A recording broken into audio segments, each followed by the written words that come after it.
আল্লাহর হক আদায়ের পর আল্লাহ রাসূল সাল্লাল্লাহু আলাইহি সাল্লামের হক হলো তার প্রতি ঈমান আনা, তার আনুগত্য করা, সেটা আদায়ের পর আল্লাহর জমিনে সবচেয়ে বড় এবং বেশি হক এবং অধিকার হলো যে মানুষের, সে মানুষ হলেন মাতা এবং পিতা, মা এবং বাবা। মা বাবার হক এটা এত জটিল, এত জটিল। কোন সন্তান তার মা বাবার জন্য যদি তার সারা জীবনের সমস্ত আনুগত্যকে নিবেদন করে দেয়, শ্রদ্ধা নিবেদন করে, বিনয় অবনত থাকে, মা বাবার সামনে দাস মালিকের সামনে যেরকম থাকে সেরকম থাকে, প্রজা রাজার সামনে যেরকম থাকে সেরকম থাকে, তবুও মা বাবার হক কোনোদিন আদায় করে শেষ করা সম্ভব নয়।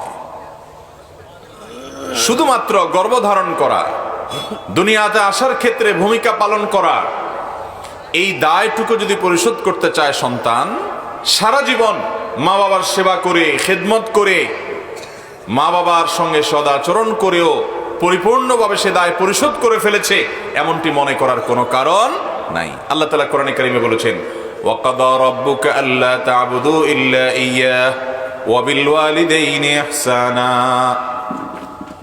তোমার রব ফয়সালা করেছেন যে আল্লাহ ছাড়া কারোর ইবাদত করা যাবে না। এরপরেই বলেছেন এবং মা বাবার সাথে সদ্ব্যবহার করতে হবে।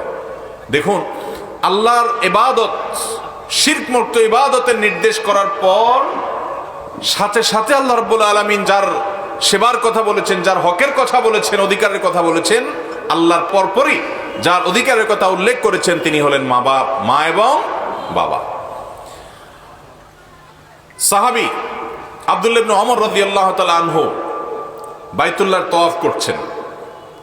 এক ব্যক্তি তার মাকে, বৃদ্ধা মাকে কাঁধে তুলে নিয়ে তওয়াফ করছে। বাবা যেরকম শিশু সন্তানকে কাঁধে নিয়ে কোলে নিয়ে তওয়াফ করে, সে তার মাকে কাঁধে তুলে নিয়ে তওয়াফ করছে এবং বৃদ্ধা মানুষ, তাকে নিয়ে তওয়াফ করতে অনেক কষ্ট হচ্ছে।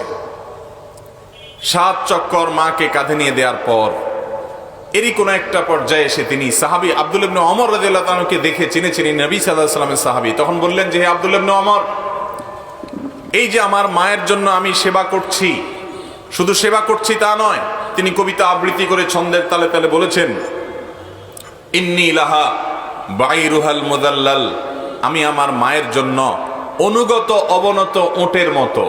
আমি কি আমার মায়ের হক আদায় করতে পেরেছি? আব্দুল্লাহ ইবনে ওমর রাদিয়াল্লাহু তাআলা বলেছেন, না, আদায় হয় নাই এবং এটা সম্ভব না। কারণ তোমার মা যে গর্ভে ধারণ করেছেন, তোমাকে যে ভূমিষ্ঠ করেছেন, এই কষ্টগুলো, এই পরিমাণের কষ্ট আল্লাহ রাব্বুল আলামিন কোরআনে হাকিমে বলেছেন, হামালাতহু উম্মুহু কুরহা ওয়া ওয়াদাআতহু কুরহা।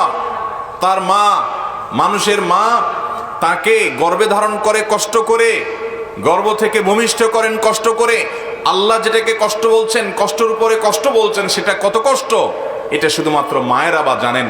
এটা সন্তানরা, পুরুষরা কখনো আঁচ এবং প্রকৃত অনুমান করতে পারে না। যেই ত্যাগ 10 মাস ধরে করতে হয়, যেই ত্যাগ তৎপরবর্তী সময়গুলোতে করতে হয়, যে স্নেহ মমতা যতটা নির্মলভাবে, নির্মোহভাবে, নিঃস্বার্থভাবে মা দিয়ে থাকেন, সেটা বাবাও দেন না, পৃথিবীতে কোনো মানুষ দেয় না, দিতে পারে না।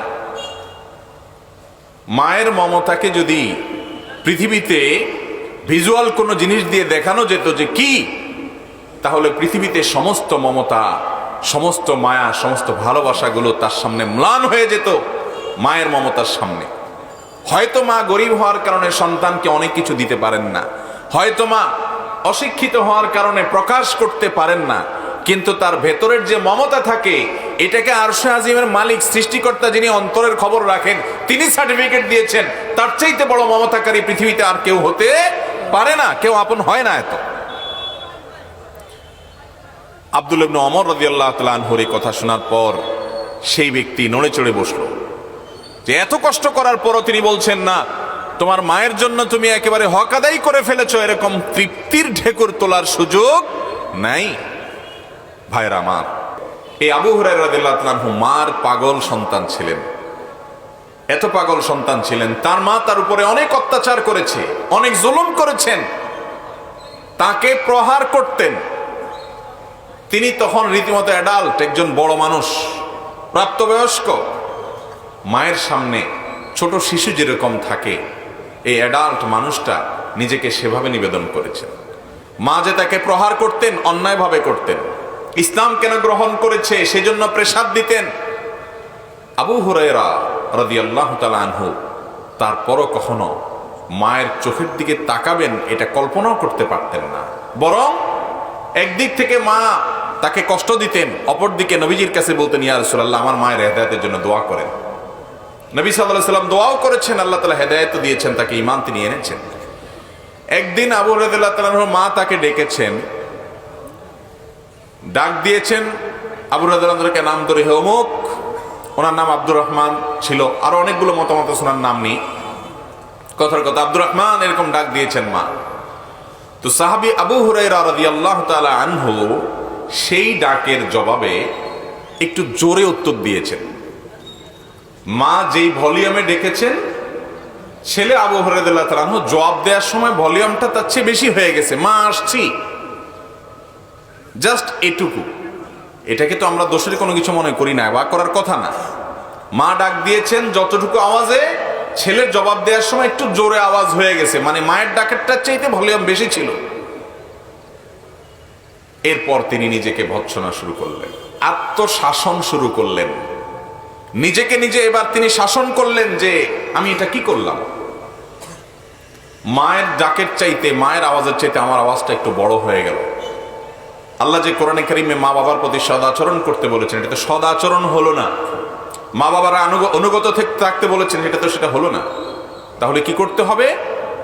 এটার প্রায়শ্চিত্ত স্বরূপ তিনি দাস দাসী মুক্ত করা থেকে নিয়ে তৎকালীন যুগের আর্থিক ইবাদত, আল্লাহ রাস্তায় দানের ক্ষেত্রে সর্বোচ্চ যে ত্যাগ, এ যুগে কাউকে মার্সিডিজ গাড়ি দান করে দেওয়া, লক্ষ লক্ষ টাকা দান করে দেওয়ার মতো তখন ছিল দাস দাসী মুক্ত করা, দামি অ্যাসেট ছিল। এই কাজটা করে তিনি প্রায়শ্চিত্ত করেছেন যে মায়ের আওয়াজের চাইতে আমার আওয়াজটা কি হয়ে গেছে, বড় হয়ে গেছে। মুহতারাম হাজিরিন, ঠিক একইভাবে আব্দুল্লাহ ইবনে আব্বাস রাদিয়াল্লাহু তাআলা আনহু, তাকে জিজ্ঞাসা করা হয়েছিল যে বাবার প্রতি যে সদ আচরণ করার নির্দেশ করা হয়েছে, এটার অংশ হিসাবে কিভাবে চলতে হবে। তিনি বলেছেন, তোমার বাবার সামনে যদি কাপড় ঝাড়ো, কাপড়ে ধুলাবাড়ি লাগছে, এটাকে ঝাড়ো, তোমার বাবার সামনে বসা আছে, তাহলে তুমি বেয়াদব সন্তান, কুলাঙ্গার সন্তান। তুমি তোমার বাবার হক আদায় করো নাই, বেয়াদবি করেছো, নষ্ট করেছো, তার সামনে শুধু কাপড়টা ঝাড়া দিয়েছো। এটার কারণে আবু হুরায়রা রাদিয়াল্লাহু তাআলা আনহু তিনি এক ব্যক্তিকে দেখতে পাচ্ছেন যে সেই লোকটা আরেকজনের সাথে হেঁটে আসছে। তিনি থামায় বললেন যে তোমাদের একজনের সাথে আরেকজনের কি সম্পর্ক, অর্থাৎ তোমরা কি কেউ কারো কিছু হও কিনা। তার সন্দেহ হলো। তখন ছেলে বলল যে উনি আমার বাবা। তখন আবু হুরায়রা রাদিয়াল্লাহু তাআলা বললেন, তোমার বাবা? তুমি শুনে রাখো, যদি এই লোকটা তোমার বাবা হয়ে থাকে তাহলে কখনো তার নাম ধরে ডাকবে না, আর তার আওয়াজের উপরে কোনো দিন তোমার আওয়াজ হবে না। তিনি যে আওয়াজে কথা বলবেন তার চাইতে বড় আওয়াজে তুমি কথা বলবা না, তার চাইতে বেশি উচ্চ আওয়াজ তুমি যদি কথা বলো তাহলে তুমি বাবার কুসন্তান, এবং এর জন্য কিয়ামতের ময়দানে ওই যে বান্দার হক নষ্ট করেছো তুমি, সবচেয়ে বড় হক বাবার হক, মায়ের হক, সেটা তুমি নষ্ট করেছো, এর জন্য তোমাকে জবাবদিহি করতে হবে। তার চাইতে কখনো জোরে যেন আওয়াজ না হয়। বাসাতে, বাড়িতে, ঘরে যখন কথাবার্তা হবে, বাপের আওয়াজের চাইতে তোমার আওয়াজ যেন বড় না হয়, এটা তোমাকে খেয়াল রাখতে হবে। আর কখনো কোনো জায়গায় হাজির হয়েছ, তোমার বাবা চেয়ারে বসার আগে তুমি বসবা না, বাবা বসবে তারপরে তুমি বসবে। আর যদি কখনো একসাথে চলো তো কখনো বাবার সামনে দিয়ে হাঁটবা না, তুমি পিছনে থাকবা, তোমার বাবার সামনে হাঁটবে, এবং এমন ভাবে হাঁটবা যে যে কেউ দেখে জিজ্ঞেস করে না লাগে এরা বাপ সন্তান, দেখেই বুঝতে পারে উনি বাপ উনি সন্তান, তোমার আদব থেকে, তোমার লেহাজ থেকে, তোমার ভদ্রতা থেকে। ভাইরা আমার, আজ এই জিনিসটা হারিয়ে গেছে। আজ আমাদের তরুণদের কাছে, যুবকদের কাছে, বিভিন্ন বয়সের মানুষের কাছে যার সাথে সবচাইতে বেশি দুর্ব্যবহার করা যায়, যার চাইতে সবচাইতে বেশি রাগ ঝাড়ে যায়, যার চাইতে সবচেয়ে বেশি ঝাড়ি দিয়ে কথা বলা যায়, সেই লোকটার নাম হলো মা। ঠিক না বেঠিক? সব জায়গায় আমরা যতটা ভালো থাকি, যেই ব্যক্তিটাকে কথায় কথায় ঝাড়ি দিয়ে কথা বলাটাকে আমাদের অধিকার মনে করি, তিনি হলেন আমাদের হতভাগা মা। ঠিক না বেটি? মোহতারাম হাজরিন, অথচ আল্লাহর জমিনে এই মা এবং তারপর বাবা, এই দুটি মানুষ হলেন আমাদের সবচেয়ে বেশি সম্মান, শ্রদ্ধা, এহতেরাম, ভদ্রতা, শিষ্টাচার, সুন্দর আচরণ, বিনম্র ব্যবহার, আমাদের শ্রদ্ধা সহ সব আনুগত্য এবং বিনয় পাওয়ার হকদার এই দুটি লোক। আল্লাহ তাআলা আমাদেরকে মা বাবার হক আদায় করার তৌফিক দান।